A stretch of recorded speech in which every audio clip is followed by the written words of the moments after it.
Si je te dis qu'un robot peut faire tourner un atelier pendant que toi, tu te concentres sur l'essentiel. Bienvenue chez Armin Robotics. Cette entreprise, basée ici à Nivelles, réinvente la robotique industrielle pour la rendre plus simple et accessible. De la défense à l'aéronautique en passant par le médical, Armin Robotics accompagne les entreprises qui veulent automatiser sans complexité. Là, je vais à la rencontre de Thomas Jeancart, c'est le fondateur et c'est l'actuel CEO de l'entreprise. Thomas, salut. Bonjour. Ça va bien? Ça va bien. C'est donc ici chez Armin Robotics? Tout à fait, bienvenue. Tu es le fondateur et le CEO. La société a presque 15 ans, 13-14 ans. Et pendant 6-7 ans, en fait, j'ai travaillé tout seul. Je faisais le même métier, donc j'installais des robots dans des usines. Donc nos clients sont des gens qui font de la mécanique de précision. Mais tu n'étais pas destiné à ça? À l'origine, non, puisque j'ai une formation d'ingénieur commercial, mais j'ai toujours fait beaucoup de programmation informatique sur le côté. Et puis dans mon parcours, j'ai commencé programmeur, puis j'étais attiré par l'industrie, j'ai travaillé 5 ans dans les achats. Je suis parti et j'ai racheté le parc machine d'une société de mécanique de précision, donc c'est les gens qui sont nos clients aujourd'hui. Ouais. Et puis j'ai commencé à mettre des robots dans mon atelier, et puis après, par bouche à oreille, j'ai commencé à en mettre chez le voisin, puis au voisin du voisin, et de fil en aiguille, c'est devenu l'activité principale. Justement, on va en parler. Les fameux robots, c'est pour ça qu'on est venu, c'est pour voir des robots. Là, il y en a un. Nous, on fait de l'automatisation, comme je disais, uniquement spécialisé dans l'automatisation des ateliers de mécanique de précision.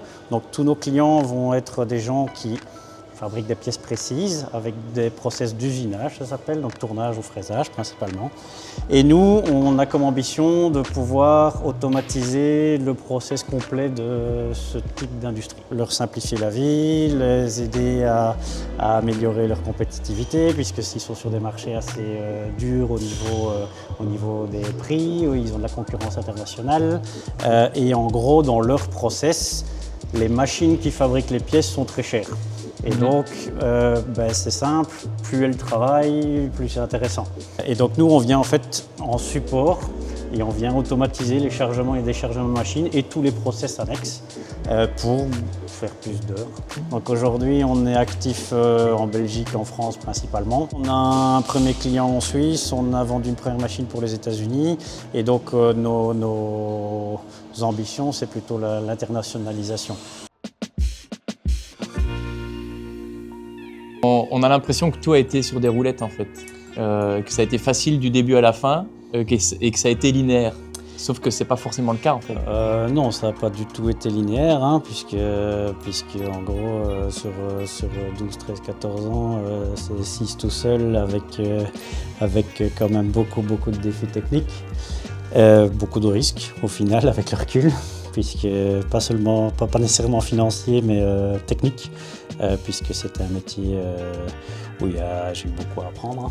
Oui, mais une transition très rapide finalement sur quelques années, et même sur une dernière année qui a été vraiment hyper vite. Clairement, peut-être trop vite. Oui, tout à fait. Sur les 2 dernières années, on a plus que doublé de taille, on a dû déménager 2 fois, on a dû internaliser toute l'équipe de montage, on a ouvert à Lyon. Et donc, tu as fait comment pour financer tout ça? Donc, j'ai commencé avec pas grand-chose. Tant que j'étais tout seul, on a tout fait sur fonds propres.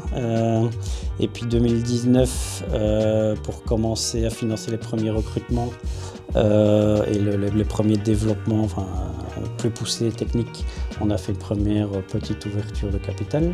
Et c'est à ce moment-là que Wallonie Entreprendre Wallonie Entreprendre est intervenu dans un premier temps pour nous supporter au développement international. Ils nous ont d'abord supporté il y a pratiquement 2 ans. Donc ça, c'était la première intervention. Oui, pour financer donc notre forte croissance des dernières années, on avait prévu un deuxième round de financement. Dans les personnes qui participaient, il y avait un intervenant privé qui intervenait pour un montant significatif. Et au dernier moment, il s'est retiré. Voilà. C'est-à-dire, ça se passe comment? Donc, tu appelles Wallonie Entreprendre et tu leur dis j'ai un gros problème là? Ce qui s'est passé, c'est qu'on a déjà, et on leur doit beaucoup, IMBC dans l'actionnariat depuis 2019. Et IMBC a pris en charge la prise de contact avec Wallonie Entreprendre, qui est intervenue pour une partie du gap à combler. Ça aurait donné quoi, Armin Robotics, sans Wallonie Entreprendre, sans cette à ce moment-là? Ça aurait retardé votre croissance? Oui, clairement, ça aurait posé problème pour livrer pour assurer les délais de livraison sur certains projets qu'on a Ah oui, ici c'est concret, actuellement. ouais, clairement. Oui, ouais. c'est très concret. C'est quoi la différence entre Wallonie Entreprendre et un investisseur privé on va dire classique, mais presque? La principale différence que je vois, c'est qu'ils supportent l'économie, donc ils ont une double casquette dans la réflexion. Elle n'est pas seulement économique, il y a le rôle technologique, il y a le rôle, c'est pas seulement social, c'est on va dire sociétal, quoi.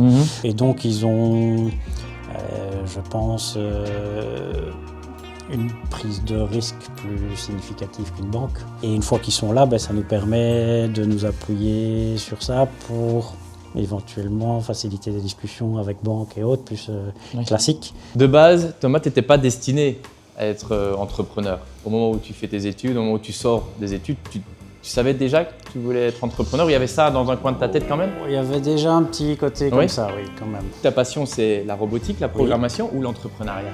Ou les trois? C'est un peu les trois, hein. Le côté entrepreneur, indépendance des choix, construire des choses. Tu as envie de faire passer quoi comme message à quelqu'un qui se lancerait là, qui se poserait les mêmes questions que tu t'es posées au début avant de te lancer?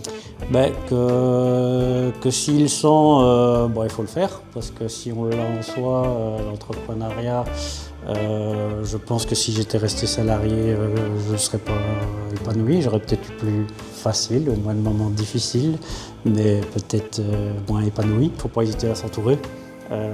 Donc tu ne conseilles pas forcément alors du coup de commencer comme toi en étant seul? Tu penses qu'il faut s'entourer rapidement?